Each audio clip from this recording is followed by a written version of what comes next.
നമ്മുടെ ഉള്ളിൽ നിന്ന് വരുന്ന വ്യക്തമല്ലാത്ത ഭയങ്ങളെയാണ് ആങ്സൈറ്റി എന്ന് പറയുന്നതെന്ന് ഞാൻ കഴിഞ്ഞ യൂട്യൂബ് വീഡിയോയിൽ പറഞ്ഞിരുന്നു. അതിൽ തന്നെ 6 ടൈപ്പ് ആങ്സൈറ്റി ഉണ്ട്. അതിൽ ആദ്യത്തെ ആങ്സൈറ്റി, സോഷ്യൽ ആങ്സൈറ്റിയെക്കുറിച്ച് നമുക്കിന്ന് സംസാരിക്കാം.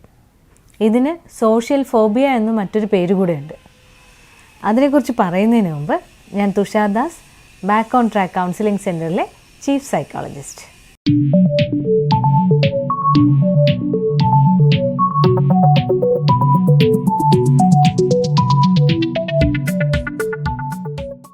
ഈ ആങ്സൈറ്റിയുടെ കാര്യങ്ങൾ കുട്ടികൾക്ക് മാത്രമല്ല ബാധകം, വലിയ ആളുകൾക്കും ബാധകമാണ്. അപ്പോൾ അതുകൊണ്ട് അതൊന്ന് ശ്രദ്ധിച്ചാൽ നമുക്കാണെങ്കിലും ആങ്സൈറ്റി മാറ്റിയെടുക്കാൻ പറ്റും. ചില കുഞ്ഞുങ്ങൾ അല്ലെങ്കിൽ വലിയ ആളുകൾക്ക് കുറച്ച് ആളുകൾ കൂടി നിൽക്കുന്ന സ്ഥലത്തേക്ക് പോകാനായിട്ട് ബുദ്ധിമുട്ട് തോന്നാറുണ്ട്, ഇല്ലേ?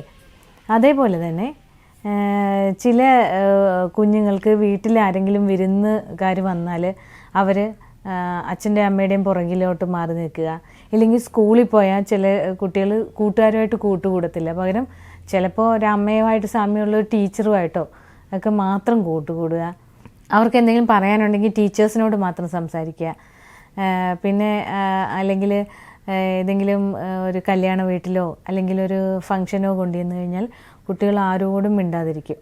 അല്ലെങ്കിൽ വലിയ ആളുകൾ ഇതേപോലെ സോഷ്യൽ ഫോബിയ ഉള്ളവർ പൊതുവെ ഇങ്ങനത്തെ ചടങ്ങുകളിലൊന്നും പരമാവധി പോകാതിരിക്കും.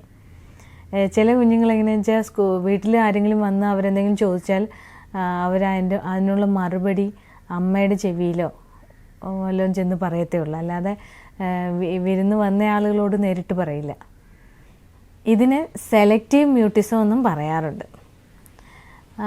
ഈ സെലക്റ്റീവ് മ്യൂട്ടിസം പൊതുവെ സോഷ്യൽ ആങ്സൈറ്റിയുടെ ആദ്യ പടികളാണെന്ന് നമുക്ക് കണക്കാക്കാം. നമ്മുടെ കുഞ്ഞുങ്ങൾക്ക് ഈ സോഷ്യൽ ആങ്സൈറ്റി കുറയ്ക്കണമെങ്കിൽ നമ്മൾ പരമാവധി അവരെ സൊസൈറ്റിയിലേക്ക് എക്സ്പോസ് ചെയ്ത് കൊടുക്കണം. അതായത് നമ്മളുടെ ഒരു ഹെൽപ്പോട് കൂടി പറ്റുന്നത്രയും വിരുന്നുകാരോ ബന്ധുക്കളോ ഒക്കെ വീട്ടിൽ വരുമ്പോൾ അവരുമായിട്ട് മിങ്കിൾ ചെയ്യാനുള്ള അവസരങ്ങൾ ഉണ്ടാക്കി കൊടുക്കണം. സ്കൂളിലാണെങ്കിൽ എന്തെങ്കിലുമൊക്കെ പ്രോഗ്രാമുകൾ അവതരിപ്പിക്കാനുള്ള അവസരങ്ങൾ നമ്മൾ ഉണ്ടാക്കി കൊടുക്കണം. വളരെ ചെറുപ്പത്തിലേ തുടങ്ങാം. ഒരു 1-ാം ക്ലാസ്സും 2-ാം ക്ലാസ്സും ഒക്കെ ആകുമ്പോൾ തന്നെ അവരെ സ്പീച്ചിനും അതുപോലെ പോയട്രി അങ്ങനെയൊക്കെയുള്ള കാര്യങ്ങൾ പറയാനായിട്ട് സ്റ്റേജിൽ കയറ്റി നിർത്തി പറയിക്കാം.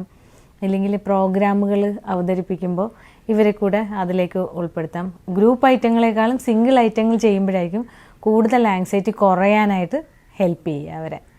ചില സ്കൂളുകളുണ്ട്, അവിടെ അഡ്മിഷൻ എടുക്കുന്ന എല്ലാ കുഞ്ഞുങ്ങളെയും ആനിവേഴ്സറിക്കൊക്കെ സ്റ്റേജിൻ്റെ മുകളിൽ കയറ്റി നിർത്തും. അപ്പോൾ അങ്ങനെയുള്ള കുട്ടികൾക്ക് പൊതുവേ ഇത്തരം ആങ്സൈറ്റികൾ കുറവായിരിക്കും. എന്നാലും ഞാൻ നേരത്തെ പറഞ്ഞില്ലേ, ഒരു തൊട്ടടുത്തുള്ള ഒരു 10 ഫാമിലിയുടെ ഒരു ടീം ഉണ്ടാക്കിയിട്ട് അവിടെ ഇടയ്ക്കിടയ്ക്ക് ഒരു മീറ്റിങ്ങുകൾ വെച്ച് അവിടെ ഒരു മൈക്ക് കൊണ്ടുവന്ന് വെച്ചിട്ട് കുട്ടികൾക്ക് സംസാരിക്കാനായിട്ടുള്ള അവസരങ്ങൾ കൊടുക്കുക. കുട്ടികൾക്ക് മാത്രമല്ല, ഇതേപോലെ ആങ്ഷ്യസ് ആയിട്ടുള്ള വേറെ വലിയ ആളുകളും ഉണ്ടാകും. അവർക്കൊക്കെ ഇതേപോലെ സംസാരിക്കാൻ അവസരം കൊടുത്തു കഴിഞ്ഞാൽ ഈ സോഷ്യൽ ആങ്സൈറ്റി പതുക്കെ കുറഞ്ഞു വരും. ഇങ്ങനെ സ്റ്റേജിൽ കയറിയും മൈക്ക് ഉപയോഗിക്കാനും ഒക്കെ ശീലിക്കുന്ന കുഞ്ഞുങ്ങൾ പിന്നീട് ഒരു ഇൻ്റർവ്യൂ വന്നാലോ അല്ലെങ്കിൽ പിന്നീട് അവർക്ക് ഇതുപോലെ ഒരു നല്ല പോസ്റ്റിലൊക്കെയാണ് ഇരിക്കുന്നതെങ്കിൽ ഇതേപോലെയുള്ള മീറ്റിങ്ങുകൾ വരുമ്പോൾ അവർക്ക് സംസാരിക്കാൻ ഉണ്ടാകും. അപ്പോഴൊന്നും ഇവരിതുപോലെ ബുദ്ധിമുട്ടാതെ വരും. അപ്പോൾ അതുകൊണ്ട് ഇങ്ങനത്തെ ബുദ്ധിമുട്ടുകൾ കുറയ്ക്കാനായിട്ട് പരമാവധി അവരെ ഇങ്ങനത്തെ കാര്യങ്ങളിലേക്ക് എക്സ്പോസ് ചെയ്യുക എന്നുള്ളതാണ് ഇതിനുള്ള റെമഡി. മറ്റൊരു സോഷ്യൽ ആങ്സൈറ്റിയുടെ റീസൺ ഉണ്ട്, അതായത് സിംഗിൾ ജെൻഡർ സ്കൂളുകൾ. ഒരു കാര്യം ഓർക്കുക, സിംഗിൾ ജെൻഡർ സ്കൂളുകളെക്കാളും നല്ലത് 2 ജെൻഡറുകളും ഒന്നിച്ചിരുന്ന് പഠിക്കുന്ന സ്കൂളുകളാണ്. കാരണം അവർ അല്ലേ തന്നെ ഒന്നിച്ചല്ലേ വളരേണ്ടത്. ആൺകുട്ടിയും പെൺകുട്ടിയും എല്ലാം നമ്മുടെ സമൂഹത്തിൻ്റെ ഭാഗമാണ്. അപ്പോൾ ആ സമൂഹത്തിൻ്റെ ഇങ്ങനെ 2 ജെൻഡറുമുള്ള ഒരു കണ്ടീഷനിൽ ഓരോ കുഞ്ഞും എങ്ങനെ ഓപ്പോസിറ്റ് ജെൻഡറിനോട് പെരുമാറണം എന്നുള്ളത് പഠിക്കണമെങ്കിൽ, അല്ലെങ്കിൽ ഓപ്പോസിറ്റ് ജെൻഡറിനെ കുറിച്ച് കൂടുതൽ മനസ്സിലാക്കണമെങ്കിൽ അതിനുള്ള അവസരം നമ്മൾ കൊടുത്താലേ പറ്റുള്ളൂ. അല്ലെങ്കിൽ 10-17 വർഷമൊക്കെ സിംഗിൾ ജെൻഡർ സ്കൂളുകളിലേക്ക് വിട്ടിട്ട് പിന്നെ കുട്ടി പുറത്തിറങ്ങിയിട്ട് ബാക്കിയുള്ളവരോട് മാന്യമായി പെരുമാറണമെന്നോ അല്ലെങ്കിൽ ഒരു തെറ്റായ ഒരു പേരിനെ കണ്ടെത്തിയിട്ട് അതിന് കുറ്റം പറഞ്ഞിട്ട് കാര്യമില്ല. കാരണം അവർ അതിനുള്ളൊരവസരം, ഓപ്പോസിറ്റ് ജെൻഡറിനെ മനസ്സിലാക്കാനുള്ളൊരവസരം നമ്മൾ കൊടുക്കാതിരിക്കുകയല്ലേ ചെയ്യുന്നത്. അതുകൊണ്ട് പറ്റുന്നത്രയും മിക്സ്ഡ് സ്കൂളുകളാണ് നല്ലത്. അതൊരു നാച്ചുറലായിട്ടുള്ള വളർച്ചയ്ക്ക് കുട്ടികൾക്ക് നല്ലതാണ്. സോഷ്യൽ ആങ്സൈറ്റി ഉണ്ടാകാൻ മറ്റൊരു കാരണമുണ്ട്. അതായത് പിയർ ഗ്രൂപ്പിൻ്റെ കളിയാക്കലുകൾ.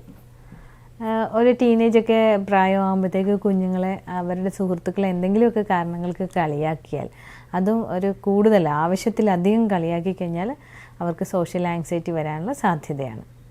മറ്റൊന്ന്, ക്ലാസ്സിലൊക്കെ എഴുന്നേൽപ്പിച്ച് നിർത്തിയിട്ട് ഇപ്പോൾ ഒരു ഉത്തരം പറയാൻ പറ്റാതെ വന്നാലോ, അല്ലെങ്കിൽ പബ്ലിക്കായിട്ട് എന്തെങ്കിലും ഒരു നല്ല പെർഫോമൻസ് ചെയ്യാൻ പറ്റാതെ വന്നാലോ മൂത്ത ആളുകളോ പേരൻസോ ടീച്ചേഴ്സോ ഒക്കെ അവരെ ഒന്ന് കുറ്റപ്പെടുത്തി കഴിഞ്ഞാൽ ചിലപ്പോൾ ഇങ്ങനെയുള്ള കുഞ്ഞുങ്ങൾക്ക് സോഷ്യൽ ആങ്സൈറ്റി വരാം. അപ്പോൾ ഇതിന് നമ്മൾ ശ്രദ്ധിക്കേണ്ടതെന്ന് പറഞ്ഞാൽ, ഈ തെറ്റ് പറ്റുക എന്ന് പറയുന്നത് ഒരു സ്വാഭാവികമായ കാര്യമാണ്. അപ്പോൾ അവർക്ക് ഒരു നല്ല സപ്പോർട്ട് സിസ്റ്റമായിട്ട് പേരൻസ് ആണെങ്കിലും കൂട്ടുകാരാണെങ്കിലും ടീച്ചേഴ്സ് ആണെങ്കിലും നല്ലൊരു സപ്പോർട്ട് സിസ്റ്റം ഉണ്ടാക്കി കൊടുത്തു കഴിഞ്ഞാൽ ഈ സോഷ്യൽ ആങ്സൈറ്റിയുള്ള കുട്ടികളെ നമുക്ക് രക്ഷപ്പെടുത്തിയെടുക്കാൻ പറ്റും. മാത്രമല്ല, എപ്പോൾ വേണമെങ്കിലും നമുക്ക് ഇങ്ങനത്തെ കാര്യങ്ങളിൽ കൂടുതൽ ഡെവലപ്പ് ചെയ്ത് അവരുടെ കഴിവുകൾ കൂടുതൽ ഡെവലപ്പ് ചെയ്ത് കൂടുതൽ അംഗീകരിക്കപ്പെടുമ്പോഴും അവരുടെ ആങ്സൈറ്റികൾ കുറേയൊക്കെ കുറയും. പിന്നെ ചില ആങ്സൈറ്റികൾ ഹെറിഡിറ്ററി ആയിട്ടും വരാറുണ്ട്. ഇത് നമുക്ക് ഒരു വിധത്തിലും കൺട്രോൾ ചെയ്യാൻ പറ്റുന്നില്ലെങ്കിൽ ഒരു സൈക്കോളജിക്കൽ സപ്പോർട്ടോ അല്ലെങ്കിൽ സൈക്കാട്രിക് സപ്പോർട്ടോ സ്വീകരിക്കുന്നതാണ് നല്ലത്. ഇതിനെ പല മെത്തേഡിൽ നമുക്ക് മാറ്റിയെടുക്കാം. സിസ്റ്റമാറ്റിക് ഡീസെൻസിറ്റൈസേഷൻ എന്നൊക്കെ പറയുന്ന പോലെയുള്ള ചില മെത്തേഡുകളിലൂടെ ഇത് നമുക്ക് മാറ്റിയെടുക്കാവുന്നതാണ്.